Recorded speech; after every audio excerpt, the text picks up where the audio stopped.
12.4 is going to continue our work with probabilities. This time we're going to be multiplying our probabilities because probabilities don't usually happen in just singular kinds of situations.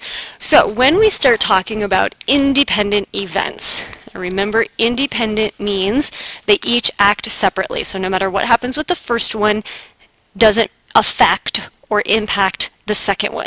So if you have 2 or even 3 independent events, notice one does not affect the other. So the probability of A and B happening, we simply multiply the probability of whatever A happening is times the probability of B happening.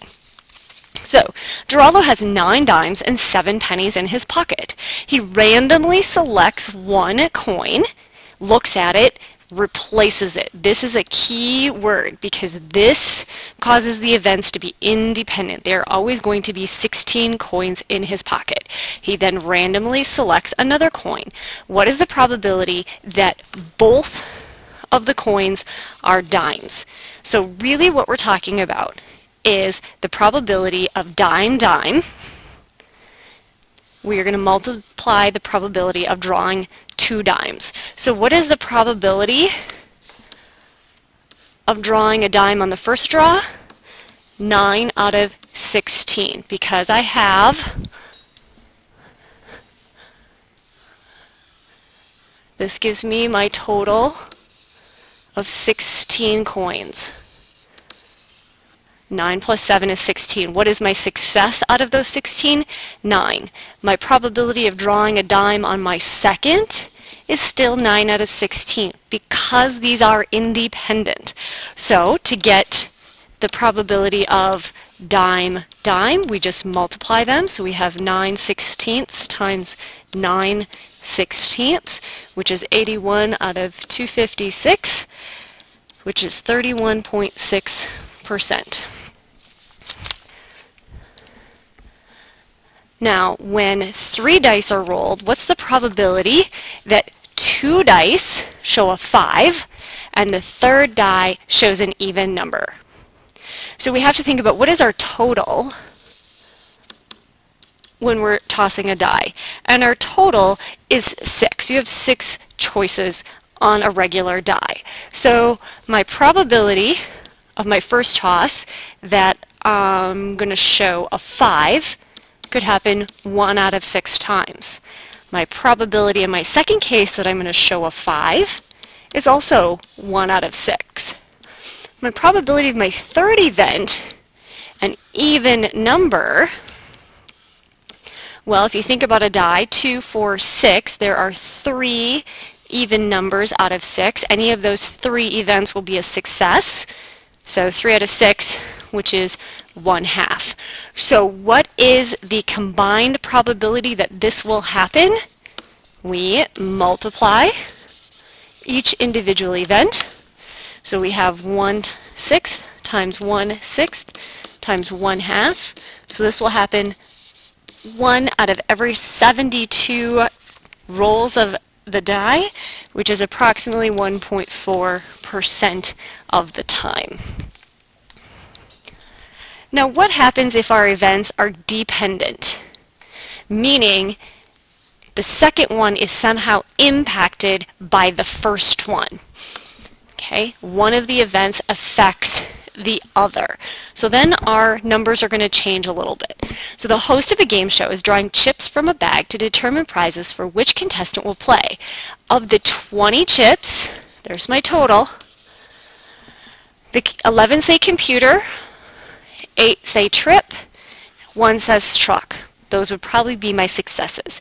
If the host draws the chips at random and does not replace, there's the key, does not replace, this is going to cause it to be dependent, and I'll discuss that in a minute. Find each probability. So the probability of A and B still multiplying, but key thing is going to change because I'm not replacing. So computer, then a truck. So this is my first draw. So my probability of my first event being a computer, there are success, 11, and there are 20 chips in the bag. Now's when things change. The probability of my second event being a truck. Well, success-wise, there's still one truck in there. But when I drew for this event, I left that chip out. So now there are only 19 total. And that is what changes in dependent events. Now I carry on business as usual and I multiply 11 times 20 times 1 over 19. And I end up with 11 over 380, which is approximately 3% of the time. Now, if I'm figuring out the probability of 2 trips, so the probability on draw 1 that I pick a trip is 8 out of 20. The probability that I pick a trip on the second one, now think about it, this chip came out and it said trip. So now not only are there only 19 total, there are only 7 more trips because I'm drawing the exact same one. So the probability of trip happening is equal to 8 over 20 times 7 over 19, which ends up being 14 over 95, which is approximately 14.7% of the time. Now, nothing is really going to change if we are doing 3 dependent events. We just have to be sure that we're paying attention to the changes in our probabilities. So 3 cards are drawn from a standard deck of cards. So 52 cards, 13 of each suit, without replacement. So that is what makes them dependent. I'm going to pick a card and I'm going to leave it sit over here, and so my total in the stack is going to go down.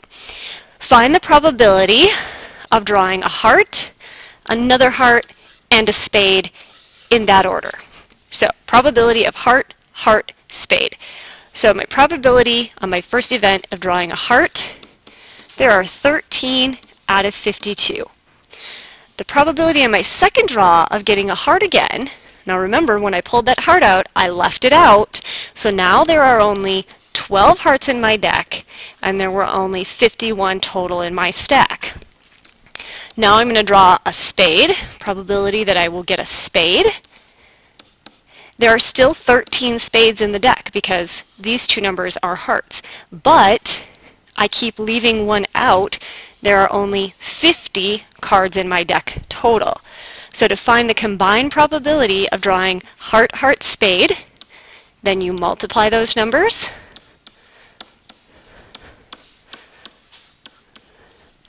And when you do that, you get 2,028 successes over 132,600 total combinations, which ends up being 13 over 850, which happens roughly 1.5% of the time. So that is the extent of the 12-4 lesson.